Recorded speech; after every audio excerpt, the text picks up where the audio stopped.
was only 8 years old when he died in December 1933. He was the brother I never knew, for I came along 6 years later. His death was the result of a terrible accident in our small, overcrowded home at East Cowes on the Isle of Wight. Gordon was scalded to death. Poor Aunt Molly had guarded his head when she reached over the children as they huddled around the parlour fire. She lifted her hand. He moved. His head caught the pan of boiling water she was retrieving. It fell across his back. Gordon was rushed to the Frank James Hospital, which was just around the corner. Here he passed away. Sadly, now in 2008, the Frank James Hospital is also dying. My brother was buried in the East Cowes Cemetery in early December. Soon after my own birth, Britain was at war with Germany. In the night of the 5th May 1942, our home was wrecked during 2 sustained air raids. Each raid lasted for an hour. In our brick-built shelter, we endured the constant attacks from Dornier bombers. Although I was very young, I still recall pulling a couple of my things from the rubble and broken slates which were strewn in our backyard. One of these items was a small stool my father had made, on the seat of which he had carved my name.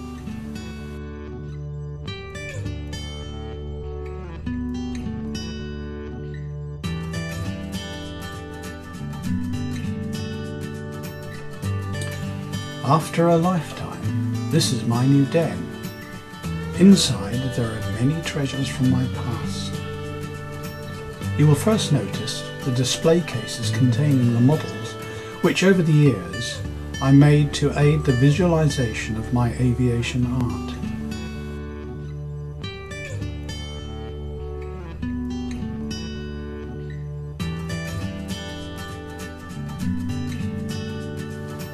I was interested in model aircraft from an early age. In its time, this Keelcraft Eaglet was an extremely good flyer, but it now remains only as a memory of the very first model I made when I was about 10 years old. This display case contains the old tin opener we had in the 1940s. In an emergency, it still works. At some time, my father had made it a new blade. And here is the seat of that stool he made. This item has followed me through life and has its own stories. For many years, these treasures were forgotten. They had been stowed in a previous studio, which I had at the top of my garden in the country. I had moved away, although I still own the property. The old garden became neglected, and the studio was engulfed in brambles. 13 years later, when I eventually regained access to my cottage, that garden studio was totally buried in impenetrable undergrowth. What with many other things to attend to, it took a couple of months to beat a pathway to its doorway. The roof had fallen across my old drawing board, and brambles had grown and died around my artifacts. Gradually, sieving through the mess, I was able to discover long-forgotten instruments, manuscripts, artwork, and other abandoned projects.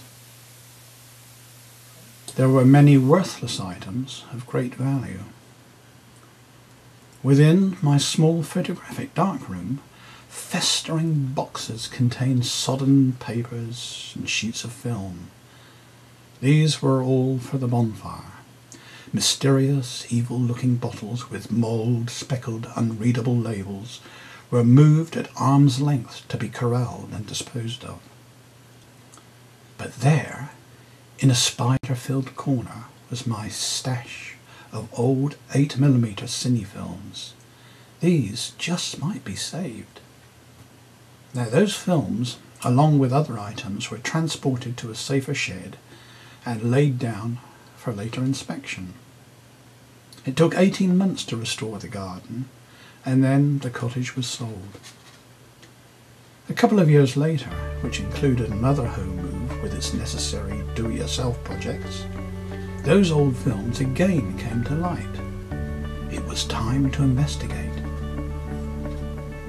I had been lucky to acquire a new but obsolete 8mm cine projector. I rigged this up in my den with a small screen and my new digital camera. Sadly, most of the films had deteriorated beyond practical use, but there was one which showed my old friends and myself. It was made 50 years ago, in those days of our youth, so full of exuberance and promise.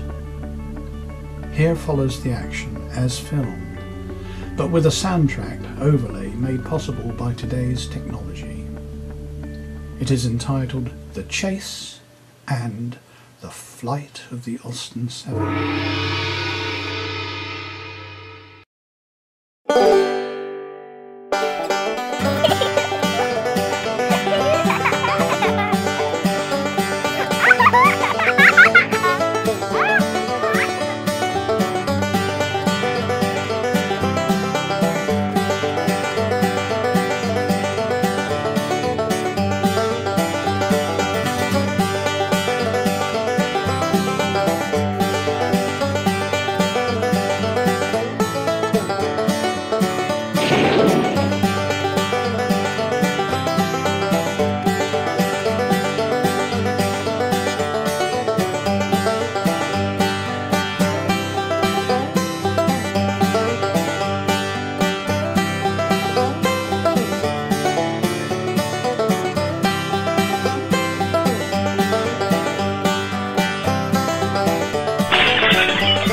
I have my den full of treasures, but the objects in themselves are really only a tangible reminder of golden times and of my friends of long ago.